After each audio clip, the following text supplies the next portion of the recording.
শান্তি এখন হচ্ছে, হ্যাঁ। আর রাত্রিরে রক্ত এরকম রক্ত গড়ি গেছে। কোথায়? ওই আমাদের ওখানে কেন মারামারি করছো কেন? মারামারি করলো যে মারলো যে আপনার লোক, আমার লোক? হ্যাঁ কে কো? ওই যে তৃণমূলের লোক। ডোমকলের রায়পুরে 217 নম্বর বুথে ভোটারদের বিক্ষোভের মুখে তৃণমূল কংগ্রেস প্রার্থী প্রাক্তন পুলিশ কর্তা হুমায়ুন কবির। ভোটের আগের দিন রাতে ডোমকলের রায়পুরের কারিগরপাড়ায় সিপিএম কর্মীদের উপর হামলার অভিযোগ উঠেছিল তৃণমূলের বিরুদ্ধে। রায়পুরে সকাল থেকেই এলাকায় আতঙ্কের ছবি দেখা যায়, ভোটারদের ভয় দেখানো হয় বলে অভিযোগ।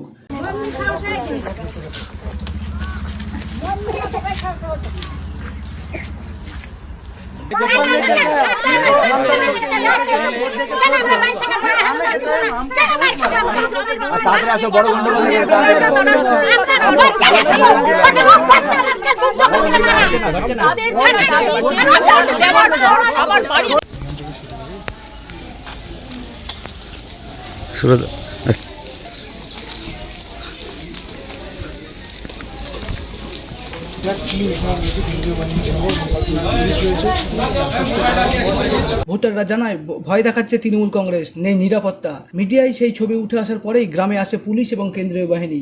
গ্রামের মানুষকে নিয়ে আসা হয় ভোট কেন্দ্রে। সেই কেন্দ্রেই তৃণমূল প্রার্থী হুমায়ুন কবির পৌঁছতেই বিক্ষোভের মুখে পড়েন ভোটারদের। কি বলছেন ভোটাররা? বলছে শান্তিভাবে ভোট হচ্ছে, তার মধ্যে এখন শান্তি হচ্ছে, তখন তো শান্তি ছিল না। কখনকার কথা বলছেন এটা আপনারা? এটা এখনই বললো এই কথাটা। হ্যাঁ ভয় আছি তো, বাড়ি জায়গার ও কিছু বলেননি, এখন তোর লোক বিলিছে ভোট দিতে দেবে না তাইতে। যদিও এই নিয়ে তৃণমূল কংগ্রেস প্রার্থী দাবি করেছেন ভোটারদের নিরাপত্তা দেওয়ার দায়িত্ব নির্বাচন কমিশনের। ইলেকশন কমিশনের দায়িত্ব হচ্ছে ভোটটা করানো, আমার দায়িত্ব নয়, কার দায়িত্ব নয়। আমরা আমাদের যারা সমর্থক আছে বা আমাদের যারা ভোটটা হচ্ছে পিসফুলি করছে কিনা দেখছি। আমি আমার সব জায়গায় মেসেজ দিচ্ছি। এখন এটা তো আমি জানি না, তাহলে দাঁড়িয়েছে তো এখন। যদি না পারে, কারো কনফিডেন্স যদি না থাকে যে পুলিশ ছাড়া আমি ভোট দিতে পারবো না, তাহলে পুলিশ এবং সেন্ট্রাল ফোর্স, এখানে তো পুলিশ নেই, সেন্ট্রাল ফোর্স। যদিও মানুষের ক্ষোভ নিয়ে তৃণমূল প্রার্থীর দিকেই অভিযোগ তুলেছেন সিপিআইএম প্রার্থী। এটা তো প্রার্থী প্রথম থেকে এসে ডোমকলে এখানে অশান্তি করার চেষ্টা করেছে। ধরনের ল্যাঙ্গুয়েজ উনি প্রথম থেকে দমকলকে উত্তক্ত করার জন্য চেষ্টা করেছে। এবং আজকেও আমার কাছে খবর আছে যে সমস্ত বুথে উনি গিয়েছেন, উনি বেরিয়ে আসার পরই তৃণমূলের যারা দুষ্কৃতী তারা হচ্ছে যে বুথে গ্যাদারিং করার চেষ্টা করেছে।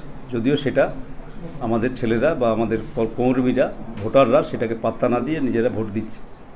তো উনি তো ডোমকলে বহিরাগত, যার ফলে ডোমকলে তো অশান্তি হোক আর যাই হোক ওনার কিছু যায় আসে না। কিন্তু আমি বলছি ডোমকলের সর্বস্তরে, আমাদের কর্মীদেরও বলছি, সর্বস্তরে সাধারণ মানুষকে বলছি যাতে ডোমকলে আর কোনো ধরনের ইনসিডেন্ট পিছনের দিনে যেন আমরা ফিরে না যাই।